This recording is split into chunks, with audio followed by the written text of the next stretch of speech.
म्हणजे बाहेर घेऊन पाडणं पडणं लढेत तरपूर्णसाठी इथलं नुकसान आहे ते काय नाही आधी वार मग पाहिजे इच्छा होती नाही पण इच्छा नसेल पूर्ण बाबा तरी पण इच्छा होई नाही आम्हाला त्या खाली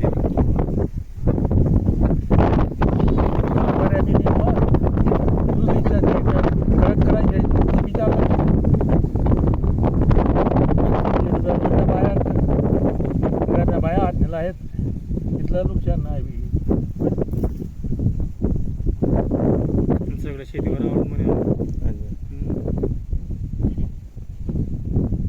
माझ्या शेतात टरबूज लागवड केली होती. क्षेत्र हे 2 एकर होतं.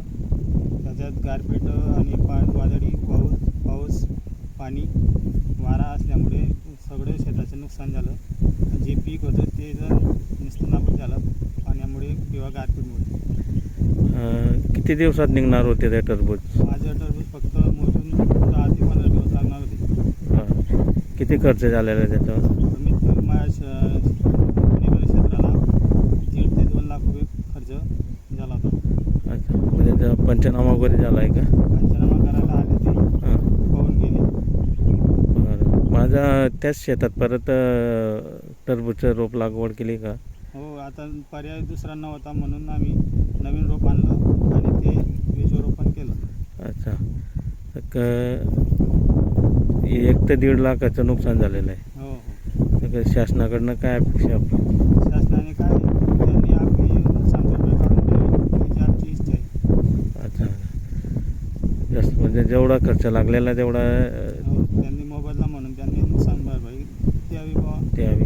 म्हणजे शेतकरी कुठंतरी अडचणीतून बाहेर निघेल. आणि सगळं उचलचे भाड्याचे शेती असं.